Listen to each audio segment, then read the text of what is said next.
তো চলো আমরা শুরু করি। অল্প, খুবই অল্প পড়বো আমরা। তো প্রথমেই যে জিনিসটা বলবো যে একদম ছোট ছোট জিনিসের আগে আমরা অ্যাট বসাই। একটা এক্সাম্পল দেখতে পারো একটু, এই যে দেখো, একেবারে ছোট জায়গা, যেমন একটা গ্রাম হইতে পারে, ছোট্ট একটা শহর হইতে পারে, বা শহরের একটা পোর্শন হইতে পারে। ঢাকার ক্ষেত্রে তুমি মিরপুর বলতে পারো, দেন লালবাগ বলতে পারো, তারপরে বনানী বলতে পারো, গুলশান বলতে পারো। এরকম ছোট ছোট জায়গার আগে আমরা কোন প্রিপোজিশন বসাবো? খুব ইম্পর্টেন্ট, অ্যাট বসাবো। ঠিক আছে, তাহলে ছোট জায়গার আগে অ্যাট। এর থেকে একটু বড় জায়গা, যেমন এখন ঢাকার কথা চিন্তা করো, ঢাকা কিন্তু বেশ ভালো বড় এরিয়া। আবার তুমি খুলনার কথা চিন্তা করো, অন্য একটা শহর রাজশাহীর কথা চিন্তা করো, চট্টগ্রামের কথা চিন্তা করো, অনেক বড় শহর। তো এই যে আরেকটু বড় জায়গা, এরকম জায়গাগুলোর আগে আমরা কি বসাবো বলতো? ইন বসাবো। এরপর দেখো আরো বড় জায়গা, আরো বড় জায়গা বলতে চিন্তা করো বাংলাদেশ, অন্য আরেকটা দেশের কথা, এই টাইপের যে জায়গাগুলো আছে সেখানেও কিন্তু আমরা ইন বসাই। তাহলে মনে রাখবা, একেবারে ছোট জায়গা, একেবারে ছোট স্পেসিফিক কোনো গ্রাম টাইপের এরকম এরিয়া, সেখানে আমরা অ্যাট বসাবো।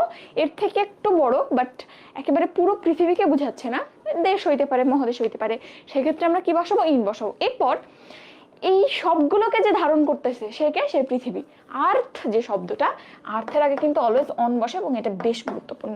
ঠিক আছে, সো অ্যাট, ইন এবং ওয়ান, এই তিনটা জায়গার ক্ষেত্রে কিভাবে বসে ভেরি মাচ ইম্পর্টেন্ট, আমাদের মনে রাখতে হবে। ঠিক আছে, এরপর সময়ের ক্ষেত্রে কিভাবে আমরা অ্যাট, অন অ্যান্ড ইন ব্যবহার করতে পারি, এটাও খুবই গুরুত্বপূর্ণ। এখানে অ্যাট দেখো ছোট সময়ের আগে বসে। ছোট সময় বলতে কিরকম? তুমি চিন্তা করো যে দিনের একটা অংশ, 2 ঘন্টার একটা সময়, মনে করো সকাল, বিকাল, সন্ধ্যা, দুপুর, এই যে ফ্র্যাগমেন্ট, দিনের যে কোনো অংশ যেটা 24 ঘন্টার থেকে ছোট, সেই ক্ষেত্রে আমরা অ্যাট বসাই। ঠিক আছে, যেমন অ্যাট 7 PM একটা পয়েন্ট অফ টাইম বলতে পারো, তারপরে হচ্ছে অ্যাট ইভিনিং বলতে পারো, অ্যাট নুন বলতে পারো, এই যে পোর্শনগুলা সেখানে আমরা অ্যাট বসাই। বাট যখনই ইন দা মর্নিং আসবে তখন কিন্তু ইন হবে, ওই যে দা আছে, দায়ের জন্য ইন বসে। যাই হোক, তাইলে একেবারে ছোট সময়ের আগে অ্যাট। এরপর মনে করো 24 ঘন্টা, 24 ঘন্টা দিয়ে কি বোঝানো যায়? দিন বোঝানো যায়, বা তারিখ বোঝানো যায়, আর বার বোঝানো যায়। শনিবারে 24 ঘন্টা থাকে। আবার মনে করো শনিবার 22 মার্চ ছিল, তাই না? 22 মার্চ ছিল, তাইলে 22 মার্চেও কিন্তু 24 ঘন্টা ছিল। তাইলে বার এবং তারিখের আগে কি বসাবো? বা 24 ঘন্টা কন্টেইন করে এমন জিনিসের আগে আমরা অন বসাবো। ঠিক আছে, এরপর দেখো 30 দিন মিলে কি তৈরি হয়? মাস তৈরি হয়। আর 12 মাস মিলে বছর তৈরি হয়। তো ওই যে আরেকটু বড় 24 ঘন্টা থেকে আরেকটু বড় মাস এবং বছরের আগে কি বসাবো আমরা? খুব ইম্পর্টেন্ট, ইন বসাবো। ঠিক আছে, একটু মনে রাখিও। তাইলে আমরা বারের ক্ষেত্রে বা হচ্ছে টাইমের ক্ষেত্রে কিভাবে অ্যাট, অন এন্ড ইন ব্যবহার করে জানতে হবে, স্থানের ক্ষেত্রে কিভাবে ব্যবহার করে জানতে হবে। প্রচুর প্রশ্ন আসে এবং তোমরা যা কেন জানি বাচ্চাদের মতো ভুল করে ফেলো। ওকে, এরপর দেখো এখান থেকে মাঝে মধ্যে প্রশ্ন আসে, বিশ্ববিদ্যালয়, বিমানবন্দর, বাস স্টপ, রেলওয়ে স্টেশন, এরকম ছোট ছোট জায়গা, এর আগে কি বসাবা বলো তো? তাইলে এটাও তো আরো ছোট জায়গা। তুমি মিরপুরের আগে অ্যাট বসাচ্ছিলা, মিরপুর তো বেশ বড়, বাট একটা বাস স্টপ, একটা বিমানবন্দর, এটা তো এত ভ্যাস্ট না। তাইলে এর আগেও কিন্তু এটা অ্যাকচুয়ালি ছোট জায়গা, এর আগেও কিন্তু অ্যাট বসবে। ঠিক আছে, যেমন এক্সাম্পল দেখো, we meet at Dhaka university. ঠিক আছে, এরকম ছোট জায়গার আগে আমরা অলওয়েজ অ্যাট বসাবো। আচ্ছা,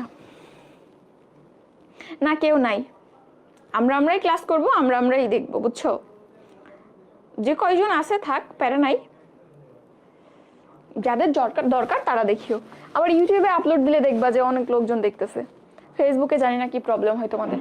আচ্ছা, যাই হোক, এরপরে আসো, অ্যাট আরেকটা জায়গাতে ব্যবহার করা হয়, কোথায় বলো তো?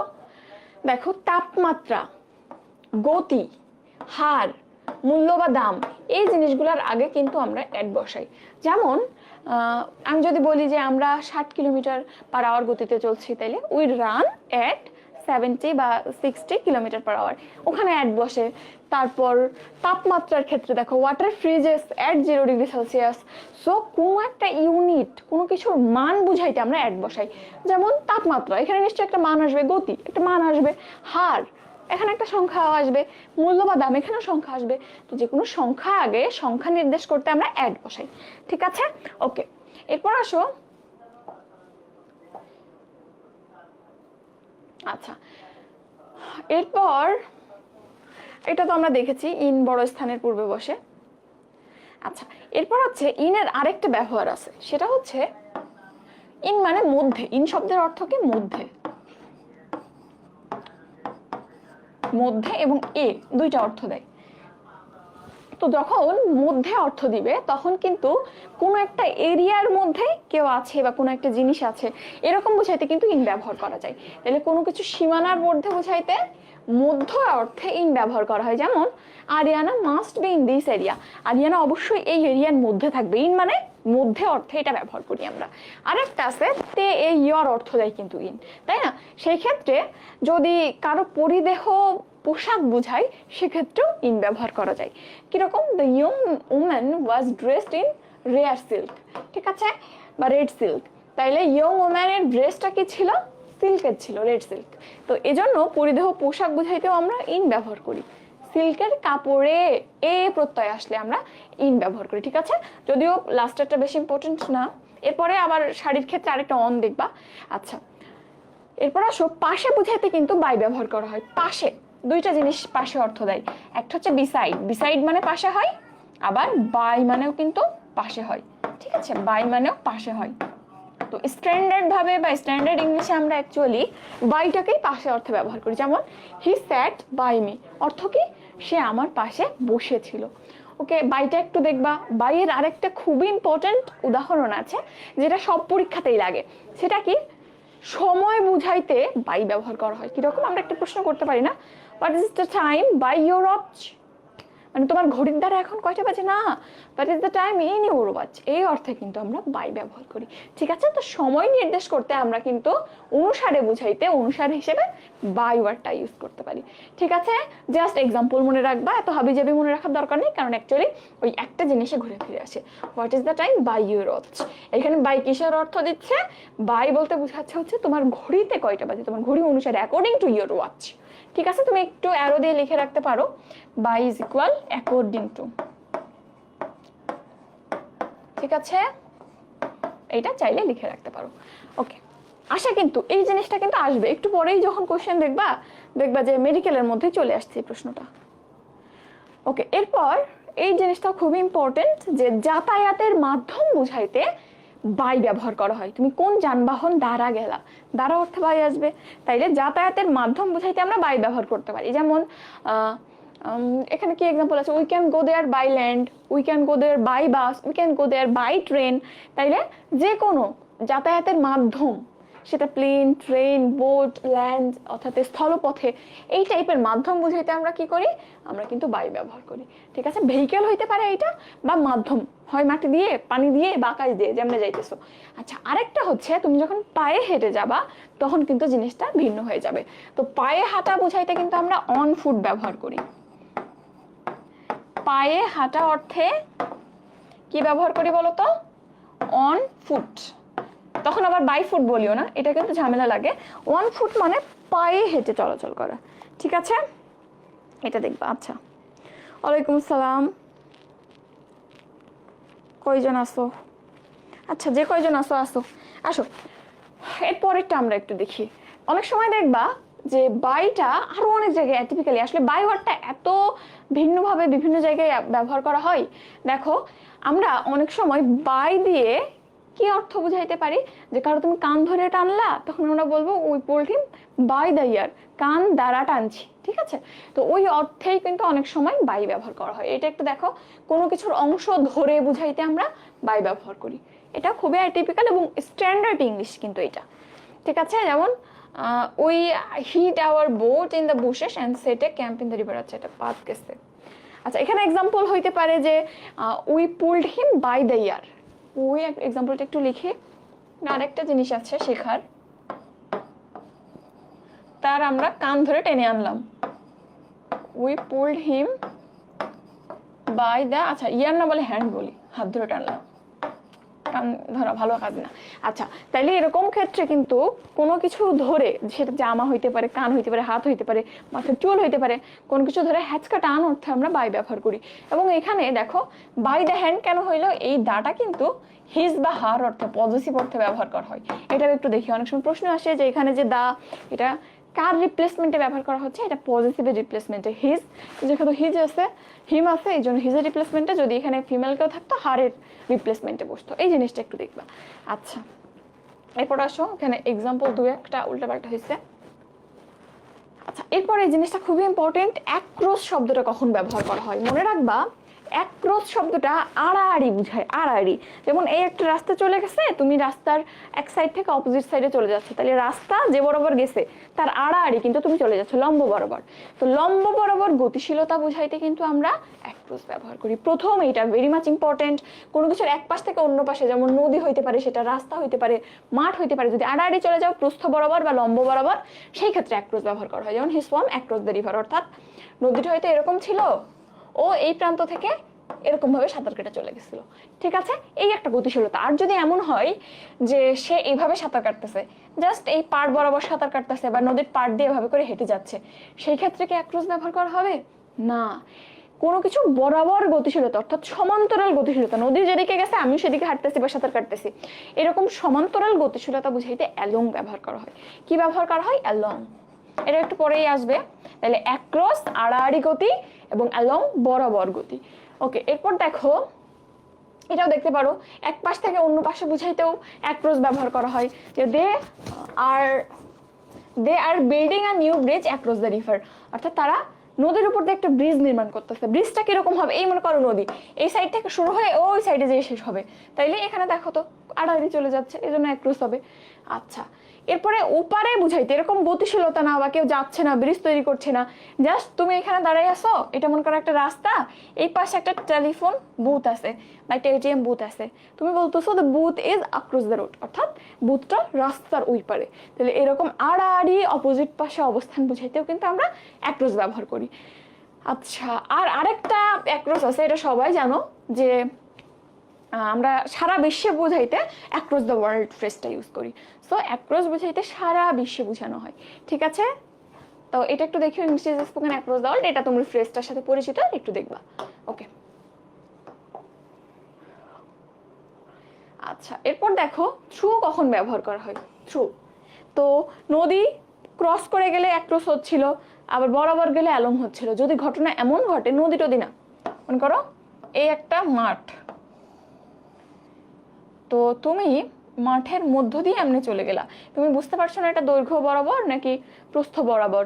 বা মনে করো এই একটা রুম, এটা একটা রুম, তুমি রুমের এক প্রান্ত থেকে আরেক প্রান্ত, এক দরজা দিয়ে ঢুকলা আরেক দরজা দিয়ে বের হইলা, তো এই ক্ষেত্রে কি ব্যবহার করা হবে? অর্থাৎ কোনো একটা হলো স্পেস বা কোনো একটা কন্টেন্ট যার মধ্য দিয়ে পাস করে যাচ্ছি আমরা, রাস্তা, এটা কিন্তু একটা স্পেস ছিল না, বাট যদি একটা এরিয়া বুঝাই বা সার্টেইন একটা হলো স্পেস বুঝাই, তার মধ্য দিয়ে গতিশীলতা বুঝাইতে আমরা থ্রু ব্যবহার করি। থ্রু মানে কি, অর্থ কি বলতো? মধ্য দিয়ে, মধ্য দিয়ে। সেটা হইতে পারে তুমি ঘরের এক প্রান্ত দিয়ে আরেক প্রান্ত চলে গেলা, হইতে পারে এই যে the Gomti flows through Comilla, কুমিল্লার মধ্য দিয়ে গোমতী প্রবাহিত হচ্ছে। ঠিক আছে, এটাও কিন্তু মধ্য দিয়ে অর্থ দিবে। ওকে, এরপর দেখো আরেকটা টুয়ার্ড। কারো, টু মানে কি, কারো দিকে বা প্রতি অর্থ দেয়। এটা হইতে পারে যে আমি তোমার দিকে তাকায় দাঁড়াই আছি, সেই ক্ষেত্রে তুমি টু ব্যবহার করবা, তোমার দিকে তাকিয়ে, এদিকে এর পরিবর্তে। আর যদি এমন হয় আমি তোমার দিকে হেঁটে যাচ্ছি, I am walking to you, বলবা না। গতিশীলতা বুঝাইলে টু এর পরিবর্তে টুয়ার্ড ব্যবহার করতে হয়। তাহলে গতিশীলতা বুঝাইলে কি ব্যবহার করবো আমরা? Toward, I am walking towards you. তাইলে এটাও কিন্তু ইম্পর্টেন্ট, খেয়াল করবা। এবং আসলে এই জিনিসগুলো পড়লে আমার মনে হয় না এর বাইরে কিছু দরকার আছে। দরকার আছে, ক্লাস করে সলভ করে একটা এক্সাম দিয়ে দেখিও, তাইলে বুঝবা। আচ্ছা, এরপর হচ্ছে কোনো কিছু হতে পড়ে যাওয়া অর্থে, কোনো কিছু থেকে পড়ে যাওয়া বা ছিটকে যাওয়া অর্থে অফ শব্দটা ব্যবহার করা হয়। এটা কিন্তু ও এফ অফ না, ও ডাবল এফ অফ ব্যবহার করা হয়। যেমন হি ফেল অফ হিজ বাইক বা হি ফেল অফ দ্য ল্যাডার, কোনো কিছু থেকে ছটকে পড়া, যেটা একদম হিউজ মুভমেন্টের সাথে ছটকে পড়া। কেউ বাইক থেকে পড়ে গেলে সে কি আস্তে আস্তে শুয়ে পড়বে না, ছটকে যাবে। মই থেকে পড়ে যাচ্ছে একজন, আস্তে আস্তে কি পড়বে না, গ্রাভিটির টানে আছাড় খাবে। তাহলে এইরকম গতি বুঝাইতে কিন্তু আমরা অফ ফ্রেজটা ইউজ করি। ঠিক আছে, ফেল অফ, এই ফ্রেজটা। ঠিক আছে, এটা গ্রুপ ভার্বের মধ্যে যদিও পাবা, এটা দেখিও। এই যে রোলগুলা, এইগুলা অ্যাকচুয়ালি যে টাইপের প্রশ্ন আসে, প্রশ্ন অ্যানালাইসিস করে বানানো। আমার মনে হয় না যে প্রশ্ন অ্যানালাইসিস করে তোমার যদি সবগুলা প্রশ্ন যে রুল থেকে আসছে রুলগুলো পড়ানো হয়, এর বাইরে কিছু লাগে। অনেক সময় তুমি একটা বই থেকে অনেক কিছু পড়তেছো, বাট সেগুলো থেকে প্রশ্ন নাও আসতে পারে, বাট কোশ্চেন অ্যানালাইসিস করে যখন পড়া হয় তখন কিছু বাদ যায় না, বুঝছো? আচ্ছা, তোমাদের উপস্থিতি বড়ই ভালো। আচ্ছা, এরপর আসো অপোজিট পাশে বা অপর পাশে মুখোমুখি অবস্থান বুঝাইতে আমরা অপোজিট টু ফ্রেজটা ইউজ করি। কি ব্যবহার করি? Opposite to. এখানে একটা আছে অপোজিট টু। এটা কিরকম হইতে পারে যে আমি মনে করো একটু আগে বলতেছিলাম আমি এখানে দাঁড়িয়ে আছি, রাস্তার ওই পাশে একটা এটিএম বুথ আছে, সেখানে অ্যাক্রস শব্দটা ঠিক ছিল, বাট এই পাশে একটা এটিএম বুথ, ওই পাশে একটা এটিএম বুথ, দুইটাই স্থির, দুইটাই বস্তু এইভাবে ফেস করে দাঁড়ায় আছে, এ ওর দিকে তাকায় আছে, এ ওর দিকে তাকায় আছে, দুইটাই রাস্তার দিকে ফিরে। তাইলে এই ক্ষেত্রে আমরা অপোজিট টু ব্যবহার করবো। যেমন the bank is opposite to the restaurant, ওই পাশে একটা রেস্টুরেন্ট আছে, এই পাশে একটা ব্যাংক আছে, দুইটাই রাস্তার দিকে ফেস করা।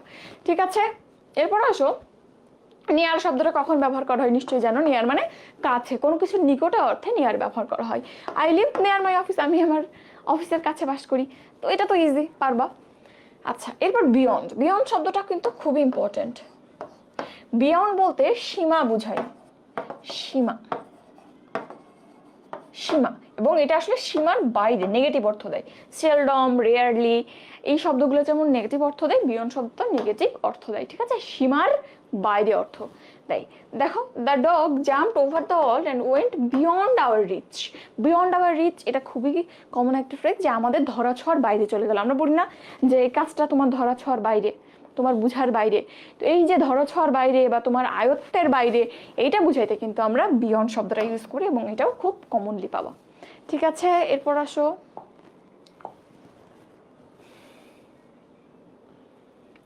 আচ্ছা এক্সেপ্ট। অনেকে, আমি যদি বলি they all came except Sadia, বলো তো এক্সেপ্টটা কোন পার্টিসিপেন্ট? অনেকেই বলতে পারো না, আমি কেন জানি না, যতবার জিজ্ঞেস করছে এটাকে ম্যাক্সিমাম বলো ভার্ব, এরপর কয়েকজন বলবে অ্যাডজেক্টিভ। আমি জানি না তোমাদের কাছে শব্দটা কেন এরকম অদ্ভুত লাগে। এটা একটা প্রিপোজিশন ছাড়া বা বাট অর্থে ব্যবহার করা হয়। তাইলে এই যে এক্সেপ্ট দেখতেছো, এটা কিন্তু ছাড়া বা বাট অর্থে খুব কমনলি ব্যবহার করা যায়। এবং এটা কি, এটা অবশ্যই,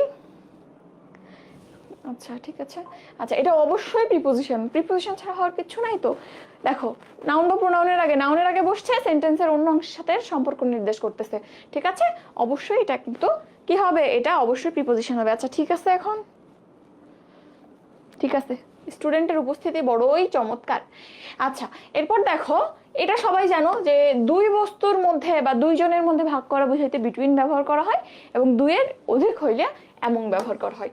এটা কিন্তু একটু দেখবা। এবং এখানে আরেকটা মজার জিনিস আছে, দুইয়ের বেশি, অনেক সময় দুইয়ের বেশি বুঝাইতেও কিন্তু আমরা বিটুইন ব্যবহার করতে পারি। যখন মনে করো 3 জন বা 4 জন বুঝাচ্ছে, বাট ওই 4 জনের নাম আলাদা আলাদা করে, প্রপার নাউন আলাদা আলাদা করে উল্লেখ থাকে, তখন কিন্তু বিটুইন ব্যবহার করা হয়। যেমন দেখো, there is a great difference between London, Dhaka and Delhi. 3টা শহরের নাম আছে, তো আমরা জানি দুইয়ের বেশি হইলে এমন ব্যবহার করার কথা, বাট বিটুইন হয়েছে কেন?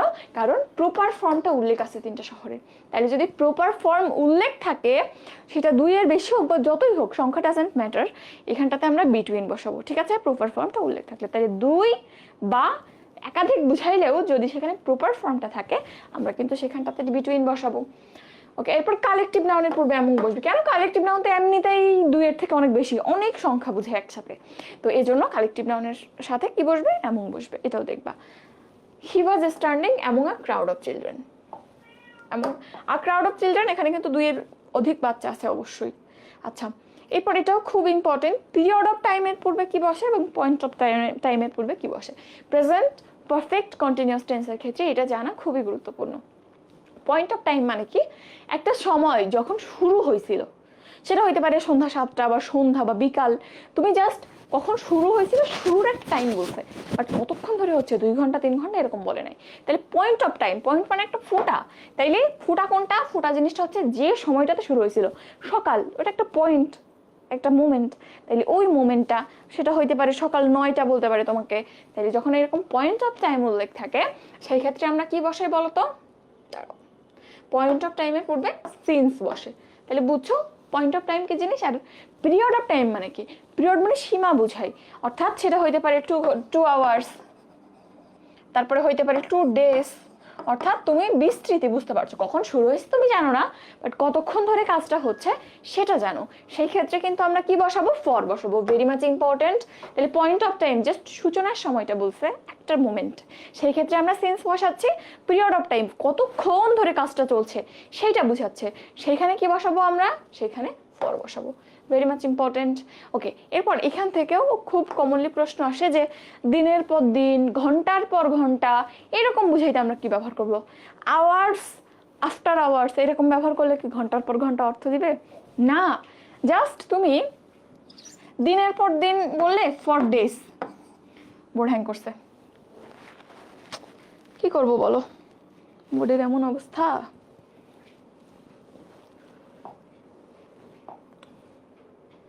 আচ্ছা, তো কি বললাম, ডেস আফটার ডেস মানে দিনের পর দিন না, জাস্ট ডেসের আগে ফর লিখে দিলেই দিনের পর দিন অর্থ দিবে। তাহলে ডেস এর আগে ফর, তাহলে ফর ডেস মানে দিনের পর দিন, ফর আওয়ার্স মানে ঘন্টার পর ঘন্টা, ফর মিনিটস মানে মিনিটের পর মিনিট। ঠিক আছে, মনে করো আওয়ার্স লিখলাম। তাইলে দেখো যে ঘন্টার পর ঘন্টা, দিনের পর দিন, বছরের পর বছর বুঝাইতে আমরা ফর ব্যবহার করি। I have read for hours, আমি ঘন্টার পর ঘন্টা ধরে পড়তেছি, বাট বাপ মার মুখে হাসি ফুটতেছে না, আরো বলতেছে পড় পড় পড়। আচ্ছা, এরপর দেখো বিসাইড। বিসাইড মানে কি? পাশে। আরেকটা আছে বিসাইডস। বিসাইডস মানে এছাড়াও। দুটা কিন্তু ইম্পর্টেন্ট, ক্রুশিয়ালি মাঝে মধ্যে এমন ভাবে দিবে বুঝতেও পারবে না যে কি হিসেবে দিছে। তাহলে বিসাইড, যার শেষে এস নাই, এটা পাশে অর্থ দেয়। আর বিসাইডস মানে কি অর্থ দেয় বলো তো? বিসাইডস মানে এছাড়াও। অর্থাৎ তুমি যখন বলবা আমার একটা কলম আছে, আমার বই আছে, আমার সবকিছু আছে, বাট বিসাইডস দিস, এর ছাড়াও আমার কি আছে? আমার সুন্দর একটা বিড়াল আছে, বিড়ালের বাচ্চা আছে। তাইলে মনে করো তোমার অনেক কিছু আছে, এছাড়াও এক্সট্রা কিছু বুঝাইতে আমরা বিসাইডসটা ব্যবহার করি, এবং এটা সেন্টেন্সের শুরুতে ব্যবহার করা হয়। আর বিসাইড মানে পাশে, যেমন হইতে পারে হি স্যাট বিসাইড মি। ওই যে বাই অর্থে আমরা বাই কেন ব্যবহার করতেছিলাম? হি স্যাট বাই মি, সে আমার পাশে বসেছিল। জাস্ট ওই বাই এর রিপ্লেসমেন্টে বিসাইড ব্যবহার করা যায়। আর বিসাইডস মানে এছাড়াও, ইন অ্যাডিশন টু অর্থ দেয়। আচ্ছা, এবার এগেনস্ট তো জানো যে কোনো কিছুর বিরুদ্ধে বুঝাইতে এগেনস্ট ব্যবহার করা যায়। যেমন আই এম এগেনস্ট ইউ, আমি তোমার বিরুদ্ধে, তোমার কথা আমার পছন্দ হইতেছে না, আমি তোমার বিরুদ্ধে আছি। সো এগেনস্ট অর্থে কিন্তু আমরা বিরুদ্ধ বা প্রতিকূল এইগুলা বুঝাইতে পারি। ঠিক আছে, যেমন ওই দেখো example, I have decided to take legal action against him, তার বিরুদ্ধে আমি লিগাল অ্যাকশন নেওয়ার সিদ্ধান্ত নিয়েছি। এরপর কোনো কিছুর সাথে স্পর্শ করে বা আঁকড়ে ধরা অর্থে এগেনস্ট ব্যবহার করি। যেমন আমি যদি বলি যে দেয়ালে হেলান দাও, তাহলে সেই ক্ষেত্রেও কিন্তু লিন এগেনস্ট দ্য অল হইতে পারে। আবার বলতেছি টেবিলটা ঠেলে দেয়ালের গায়ে লাগাই দাও, তাহলে পুল ইট এগেনস্ট দ্য অল। এগেনস্ট কেন? তুমি যখন দেয়ালে জিনিসটাকে নিয়ে যাচ্ছ, ধাক্কা দিয়ে লাগাই দিচ্ছ, তখন ও কিন্তু ওর বিরুদ্ধে একটা বল দিবে। তাইলে এইখানে এই যে দেয়ালের সাথে আমার লেগে গেছে, এই দেখো দেয়ালের সাথে আমার ধাক্কা ধাক্কি লেগে গেছে, এখন কিন্তু দুজনের বিরুদ্ধে বল দিচ্ছে, এই জন্য মনে রাখবা এখানে এগেনস্ট ইউজ করা হয়। ঠিক আছে, আর অ্যাবাউট মানে কি তো জানো? সম্পর্কে, কোনো কিছু সম্পর্কে অর্থ দিতে আমরা অ্যাবাউট ফ্রেজ বা অ্যাবাউট প্রিপোজিশনটা ব্যবহার করি। আর দেখো অ্যাবাউট টু কখন ব্যবহার করা হয়? অ্যাবাউট মানে সম্পর্কে, বাট অ্যাবাউট টু মানে প্রায়, বা অ্যাবাউট প্রায় অর্থেও ব্যবহার করা হয়। যেমন দেয়ার আর অ্যাবাউট 10 পিপল, মানে সেখানে প্রায় 10 জন মানুষ আছে, এই অর্থে ব্যবহার করা যায়। আবার অ্যাবাউট টু যখন ব্যবহার করবা, he is about to die. About to মানে কি? অ্যাবাউট টু মানে প্রায়, সে প্রায় মরে যাচ্ছে, অর্থাৎ মরমর অবস্থা। তাইলে অ্যাবাউট প্রায় অর্থে ব্যবহার করা হয় সংখ্যা বুঝাইতে। আবার এরকম মরে যাইতেছে এখনো মরে নাই, মরমর অবস্থা বুঝাইতে বা তার কোনো স্টেট বুঝাইতে অ্যাবাউট টু ব্যবহার করা হয়, এটা দেখবা। আচ্ছা, এটা ইম্পর্টেন্ট, এটা থেকে একবার প্রশ্ন আসছিল। ঠিকানা বুঝাইতে যদি অ্যাজ এ হোল রোড বা স্ট্রিট বা অ্যাভিনিউ এগুলো উল্লেখ থাকে, আমরা কি বসাবো? আমরা অবশ্যই ব্রিটিশ ইংলিশ ফলো করব, ইন বসাবো। ঠিক আছে, যেমন হইতে পারে তোমার বাসা বেইলি রোডে, তাইলে আমি বলবো যে you live in Bailey Road. কি ব্যবহার করব? অবশ্যই ইন ব্যবহার করব, ব্রিটিশ ইংলিশটা ফলো করব, you live in Bailey Road. ঠিক আছে, কিন্তু যদি ঘটনা এমন ঘটে যে বাসার নাম্বার দেয়া আছে, যে you live in 287 Bailey Road, 287 Kazi Nazrul Islam avenue, তো যখন বাসা নাম্বার উল্লেখ থাকবে, বেইলি রোড মানে এটা কিন্তু বিস্তৃত বিরাট একটা এরিয়া, তাইলে সেখানে জায়গাটা বড় ছিল, ইন ব্যবহার করছিলা। যখনই ছোট হয়ে যাবে, বাসা নাম্বার বলে দিবা, তখন একদম স্পেসিফিক একটা জায়গা, ছোট জায়গার আগে অ্যাড বসে, এখানেও আমরা অ্যাড বসাবো। ঠিক আছে, তাহলে বাসার নাম্বার উল্লেখ থাকলে, বাড়ি নাম্বার উল্লেখ থাকলে আমরা কি বসাবো? অ্যাড। বাসা নাম্বার উল্লেখ না থাকলে, ভ্যাস্ট একটা এরিয়া বুঝায়, সেক্ষেত্রে ইন বসাবো। আচ্ছা, এরপরে দেখো মধ্যে কোনো একটা টাইমের মধ্যে যদি আমি কোনো একটা কাজ শেষ করার পারমিশন দেই বা কোনো একটা কাজ শেষ করার কথা দিই, সেক্ষেত্রে উইদিন বসে। উইদিন মানে মধ্যে না, তাইলে কোনো কিছু একটা টাইমের মধ্যে, একটা সময়ের মধ্যে শেষ করার কথা বললে বা কাজ করার কথা বললে উইদিন বসে। যেমন I will return within an hour, তুমি কখন ফিরবে? 1 ঘন্টার মধ্যে। ঠিক আছে, এরপর আসো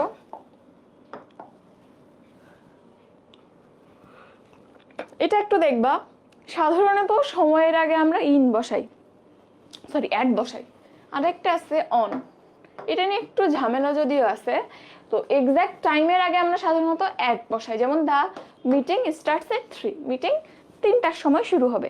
তো এই ক্ষেত্রে তুমি অ্যাট বসাও, সমস্যা নেই। বাট যদি এরকম হয় যে এখানে কেউ লেট করলো, এখন 3টার মিটিং শুরু করা সম্ভব হচ্ছে না, 3:30টায় শুরু হইলো, আহামরি খুব ক্ষতি হবে না। বাট কিছু জায়গায় আছে টাইম খুব স্ট্রিক্টলি মেনটেন করা হয়, যেমন কিছু জায়গাতে ট্রেন ছাড়ার ক্ষেত্রে, মেট্রো ছাড়ার ক্ষেত্রে তুমি কাইটা মরে গেলেও মেট্রো তোমার জন্য দাঁড়াবে না টাইমের পর। তারপরে গত দিন আমরা যে চট্টগ্রাম গেলাম, হাফিজ ভাই ফ্লাইট মিস করছে, তো ওখানেও কিন্তু জাস্ট 4 মিনিট লেট করছে, তারে আর নাই।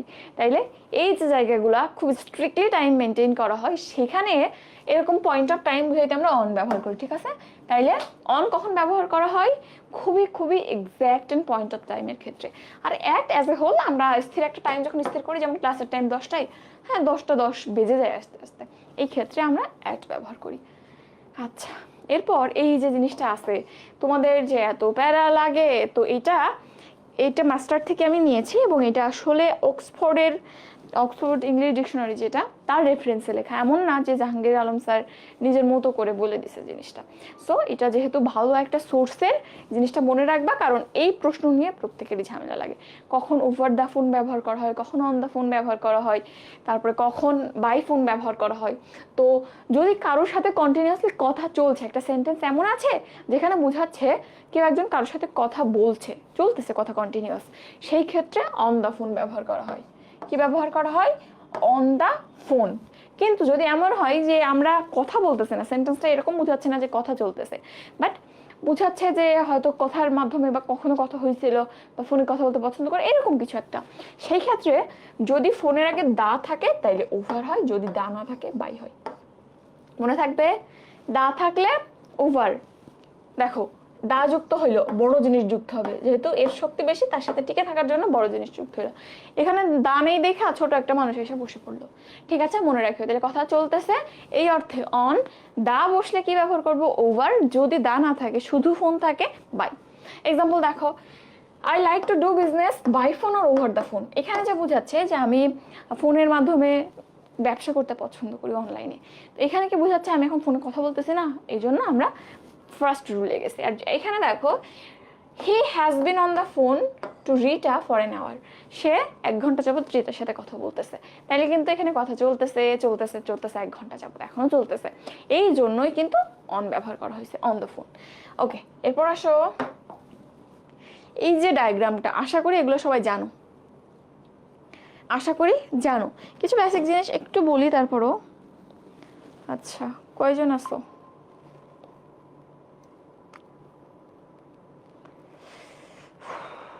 দেখা যাচ্ছে আশা করি। আচ্ছা, এখন এখানে দেখো, মনে করো এই একটা ঘর বা এই একটা জায়গা, তো তুমি যখন ঘর থেকে বের হয়ে যাচ্ছ তখন কি হবে? যখন ঢুকতেছো তখন কি হবে? ঘরের উপর দিয়ে লাফাই চলে গেলে কি হবে? ঘরের উপর থেকে লাফ দিয়ে ছাদ ভেঙে ভেতরে পড়লে কি হবে? তারপরে হচ্ছে ঘরের নিচে ফ্লোরে বসে থাকলে কি হবে? ফ্লোরের নিচে মাটি ফুটা করে মাটির মধ্যে বসে থাকলে কি হবে? এরকম অর্থে কখন আমরা কোন রিলেশনে কোন প্রিপোজিশন ব্যবহার করি, তার জন্য এই ডায়াগ্রামটা, এবং এটা কিন্তু সবাই জানো। একটা জিনিস দেখো, খুবই ইম্পর্টেন্ট এবং খুব কমন যেগুলো লাগে, অন কখন ব্যবহার করা হয়? যদি কোনো কিছু অন মানে উপরে, কোনো কিছুর উপরে কিছু টাচ করে অবস্থান করে, সেক্ষেত্রে অন ব্যবহার করা হয়। দেখো, তাহলে টাচ করে উপরে অবস্থান বুঝাইতে, এখানে মনে করো আমার মাথার উপরে একটা এই পেনটা আছে, এই যে পেনটা মাথার উপরে আছে, তো এরকম টাচ করে অবস্থান করা বুঝাইতে আমরা অন ব্যবহার করি। এরপর আরো উপরে অর্থে অ্যাবভ ব্যবহার করা হয়, ওভার ব্যবহার করা হয়। কোন ক্ষেত্রে কি ব্যবহার করব? তো মনে করো এই পেনটা আমি এখন মাথার উপর দিয়ে ছুড়ে দিলাম, এই সাইডে যে পড়লো, তাইলে এই যে উপর দিয়ে টাচ না করে গতিশীলতা বুঝাইতে আমরা ওভার ব্যবহার করি। তাহলে টাচ না করে গতিশীলতা বুঝাইতে ওভার ব্যবহার করি। ঠিক আছে, অ্যাবভ কখন ব্যবহার করে? মনে করো এখানে একটা ফ্যান আছে, আমার মাথার উপরে এখানে একটা ফ্যান আছে, আমার মাথায় টাচ করেও নাই, আবার মাথার উপর দিয়ে এভাবে চলেও যাচ্ছে না, মাথার উপরে স্থির আছে, তাহলে ফ্যান আছে বা লাইট আছে, উপরে স্থির অর্থে আমরা অ্যাভাব ব্যবহার করি। তাহলে অ্যাভাব, ওভার অ্যান্ড অন সবাই উপরে অর্থ দেয়। কোন ক্ষেত্রে কোনটা একটু দেখবা, দেখো এখানে লেখা আছে কিন্তু, অন, ওভার, অ্যাভাব, এই তিনটা দেখবা। ওকে, এরপর দেখো আন্ডার এন্ড বিলো। উপরের ক্ষেত্রে তো গেল, আন্ডার এন্ড বিলো। তো মনে করো এখানে একটা টেবিল আছে, টেবিলের নিচে তোমার বিড়াল ছানাটা বসে আছে।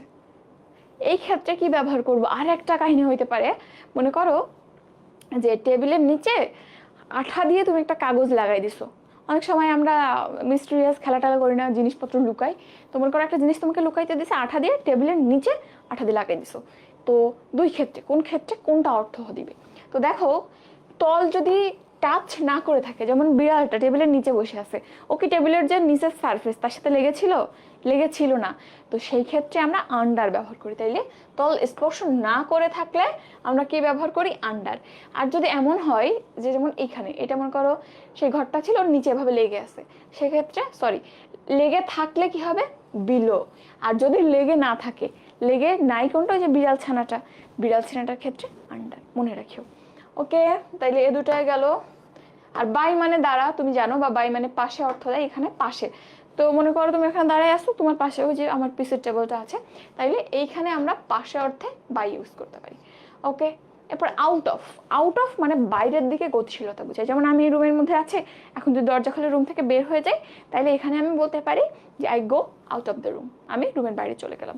তাইলে বাইরে গতিশীলতা বুঝাইতে আউট অফ ব্যবহার করা হয়। ঠিক আছে, আউটসাইড মানে কি? আউটসাইড মানে বাইরে। আউটসাইডটা কোনো একটা জিনিস বাইরে আছে অর্থ দেয়। যেমন আমার রুমের ইমিডিয়েটলি ওই পাশে একটা ফ্রিজ আছে, তাহলে ওখানে the fridge is outside my room, বাইরে স্থির অবস্থা বুঝাইতে আউটসাইড ব্যবহার করি। ঠিক আছে, ফ্রম মানে থেকে, কোনো একটা জিনিস থেকে কিছু আসা, গতিশীলতা, কোনো একটা জিনিস থেকে যে কথা বলতেছে স্পিকারের নিকটে আসা অর্থে ফ্রম ব্যবহার করা হয়। ঠিক আছে, যেমন আমি বলতে পারি where are you coming from, তুমি কোথা থেকে আসছো? রিপ্লাই কি দেবা? খুলনা, চিটাগাং, বরিশাল, যেখান থেকে আসতেছো বলবা। ওকে, আর টুয়ার্ডস তো বললাম, টু মানে নিকটে বুঝাই, কাছে বুঝাই। আর গতিশীলতা বুঝাইলে, নিকটে বা কাছে গতিশীল অবস্থায় থাকলে টুয়ার্ডস বসে। এটা দেখবা। আউট মানে বাইরে, আউটসাইডের মতোই অর্থ দেয়। আচ্ছা, ইনটু আর অনটু, এই দুইটা একটু জানতে হবে। কি কি? ইনটু আর অনটু। তো মনে করো যে এই ঘরের মধ্যে দরজা খুলে কেউ ভিতরে আসলো, তাইলে আমরা বলতে পারি যে he has entered into the room. তাইলে নর্মালি দরজা খুলে বা এরকম ভার্টিক্যালি বলবো, হরাইজন্টালি যদি কোনো গতিশীলতা বুঝাই, কোনো কিছু খুলে ঢুকে যাওয়া, ঘরের মধ্যে ঢুকে যাওয়া, এই ক্ষেত্রে আমরা কি ব্যবহার করি? কারের দরজা খুলে কারের ভেতরে ঢুকে যাওয়া, এটাকে আমরা কি বলবো? ইনটু দিয়ে বুঝাবো, কিন্তু এই ভেতরে ঢোকা অর্থে। যদি এমন হয় যে মনে করো উপরে একটা কার দাঁড়ায় ছিল, উপরে দোতলা থেকে একটা মানুষ পড়লো কারের উপর, কারের উপরের গ্লাস ভেঙে ভেতরে ঢুকে গেল। তারপর মনে করো আমার উপরে টিনের চাল আছে, টিনের চাল ফুটা হয়ে একজন ভেতরে ঢুকে আসলো। এই ক্ষেত্রে উপর থেকে গতিশীলতা বুঝাইতে আমরা অনটু ব্যবহার করি। কি বলতো? ONTU, অনটু। ওকে, এবার থ্রু মানে তো বললামই, আড়াআড়ি গতিশীলতা বুঝাইতে বা কোনো কিছুর মধ্য দিয়ে যাওয়া বুঝাইতে। যেমন রুমের ওই দরজা দিয়ে ঢুকলাম, এদিক দিয়ে বের হয়ে গেলাম, সেক্ষেত্রে আমরা কি ব্যবহার করব? থ্রু। আর ইন মানে মধ্যে, কোন ভেতরে কোনো কিছু স্থিরভাবে অবস্থান করাকে আমরা ইন দিয়ে বুঝাই। যেমন the camera is in the room, অর্থাৎ ক্যামেরাটা রুমের মধ্যে আছে। ঠিক আছে, তো মোটামুটি বেসিক প্রিপোজিশন এগুলোই ছিল। এখন আমরা একটু কোশ্চেন দেখতে পারি যে এখান থেকে আসলে কি ধরনের প্রশ্ন আসে, বা এতক্ষণ ধরে শুধু সময় নষ্ট করলাম কিনা। আচ্ছা, তোমাদের উপস্থিতি খুবই ভয়াবহ, বুঝছো? আচ্ছা, এখন আমরা চলো একটু কিছু কোশ্চেন দেখি, যে এতক্ষণ যা পড়লাম এগুলো অ্যাকচুয়ালি আসে কি আসে না, বা আসলেও কিভাবে আসে একটু দেখব। আচ্ছা, প্রথমে চলো আমরা 7 নম্বর প্রশ্নে যাই।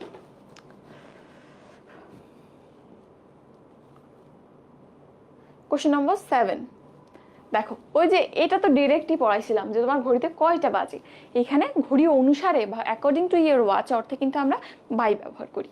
তো which one of the following sentence is correct, নিচের কোনটা সঠিক? দেখো, what is the time by your watch, এনে কোনো প্রবলেম আছে না? What is the time in your watch, in হবে না। My watch is inferior than yours, inferior এবং সুপিরিয়র এই ল্যাটিন যে কম্পারেটিভগুলো আছে এরপরে কিন্তু টু বসে, তো এখানে টু হবে। মাই watch is inferior to your watch, তো এখানটাতেও সমস্যা নেই, বাট একটু প্রবলেম ছিল, যদিও এখানে মিস্টেক করে হয়ে গেছে, দেন ইয়োর ছিল, বুঝছো? তো যাই হোক, এখানে বাকি 3টা ভুল আছে।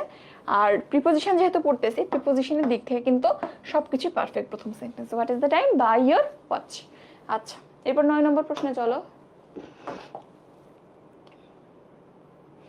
এই যে দেখো, একদম ডিরেক্ট ম্যাথ, 1996-97 এর প্রশ্ন। I live dash Mohakhali dash Dhaka. Mohakhali ছোট একটা জায়গা না, তাহলে এখানে কি বসাবা? অ্যাট বসাবা। I live at Mohakhali in Dhaka. Dhaka একটু বড় জায়গা, তাহলে অ্যাট এবং ইন কই আছে? অ্যাট এবং ইন, এই যে, তাহলে উত্তর কি হবে? সি হবে। ঠিক আছে, এরপর আসো আমরা পরের কোশ্চেন। কত নম্বরে আছে? 12 নম্বরে আছে। চলো যাই 12 নম্বরে। He was nearly dead, that's the time he got back home. তাইলে সে যখন বাসায় ফিরছিল তখন সে প্রায় মৃত অবস্থায় ছিল। তো এখানে the time he got back home, এটা কিন্তু একটা পয়েন্ট অফ টাইম, অল্প একটা টাইম, অল্প সময়কে বোঝাচ্ছে। তো দিনের যে কোনো অংশ, যেমন যে দিন রাত, তারপরে সকাল বিকাল, এই ফ্র্যাগমেন্টের আগে আমরা বলছিলাম কি যেহেতু অল্প সময় অ্যাট বসে, তো এটাও একটা সার্টেন একটা টাইম দিনের, অবশ্যই 24 ঘন্টার কম, তো এই ক্ষেত্রে অবশ্যই অ্যাট হবে। ঠিক আছে, অনেক জায়গাতে বাই আছে, বাট এখানে অ্যাট দিবা। He was nearly dead at the time he got back home. ঠিক আছে, এরপর আসো 12 পরে ছিল 20।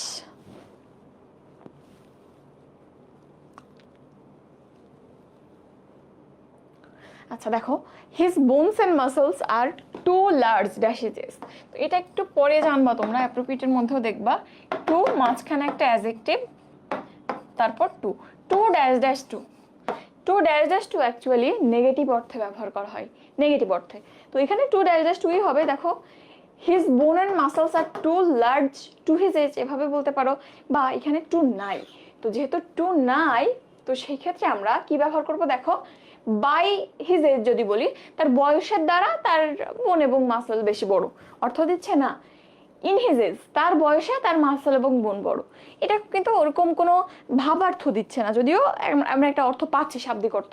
যদি ফর বলি, his bones and muscles are too large for his age, এটা কিরকম অর্থ দেয়?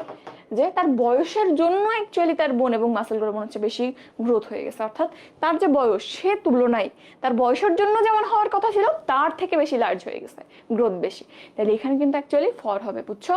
এটাও একটু খেয়াল করিও। তাহলে তুলনা অর্থে কিন্তু আমরা ফর ব্যবহার করতে পারি। এরপর 57 নম্বর প্রশ্ন, মোস্ট প্রবাবলি আসলে অ্যাপ্রোপ্রিয়েট প্রিপোজিশন থেকে প্রশ্ন বেশি হয়, কিন্তু তুমি যদি এইগুলো না বুঝো কখনোই অ্যাপ্রোপ্রিয়েট প্রিপোজিশন দেখাইতে পারবে না, কারণ অ্যাপ্রোপ্রিয়েট প্রিপোজিশন তো মোটামুটি হিউজ, তোমার সবকিছু কভার করা পসিবল হবে না, অর্থ দিয়েও অনেক কিছু সলভ করতে হবে তখন। আচ্ছা, এই জিনিসটা একটু দেখবা। দেখো, I finally killed the fly dash rolled up news paper. তো এই ক্ষেত্রে দেখো, আমি এভাবে বলতে পারি, দাঁড়াও একটুখানি অন্যভাবে বলা যায় কিনা। যদি কোনো বস্তু দ্বারা কোনো কিছু করা বুঝাই, সেক্ষেত্রে আমরা উইথ ব্যবহার করি, মনে রাখবা। বস্তু দ্বারা কোনো কিছু করা বুঝাইলে আমরা কি ব্যবহার করি? উইথ ব্যবহার করি। আর যদি ব্যক্তি দ্বারা করা বুঝাই তখন বাই ব্যবহার করি। যেমন এখানে বলতে পারি যে the fly was killed by me. তুমি যখন ব্যক্তি বোঝাচ্ছে, মাই বোঝাচ্ছে, তখন কিন্তু বাই হবে, the fly was killed by me. But তুমি যখন বলবা যে একটা গোল করে মুড়ানো নিউজ পেপার দ্বারা আমি মাছিটাকে মেরেছি, তাইলে the fly was killed with a rolled up news paper. তাহলে বস্তু হইলে উইথ বসে, আর দ্বারা অর্থে ব্যক্তির ক্ষেত্রে বাই বসে, মনে রাখিও। তাহলে I finally killed the fly কি হবে? Dash rolled up news paper, বস্তু না, এজন্য কিন্তু উইথ হবে। তুমি যদি বাই বলো তাইলে কিন্তু ভুল হয়ে যাবে। আচ্ছা, এরপর 58, এটা তো পড়ছো যে পায়ে চলা অর্থে আমরা কি ব্যবহার করি? অন ফুট, অন ফুট ব্যবহার করি। এখন তুমি আমাকে বলতে পারো, আপু আমরা তো এক পায়ে হাঁটি না, দুই পায়ে হাঁটি, তাইলে অন ফিট বলতাম না? অন ফিট কি বলা যাবে না? এখানে কিন্তু অ্যাকচুয়ালি নাউন কোনো চেঞ্জ হবে না, তাইলে কি হবে? অন ফুট হবে।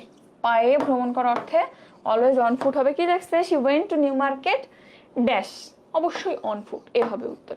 ঠিক আছে, না প্লুরাল হবে, এবং অবশ্যই পায়ে যাত্রা অর্থে অন ব্যবহার করা হয়।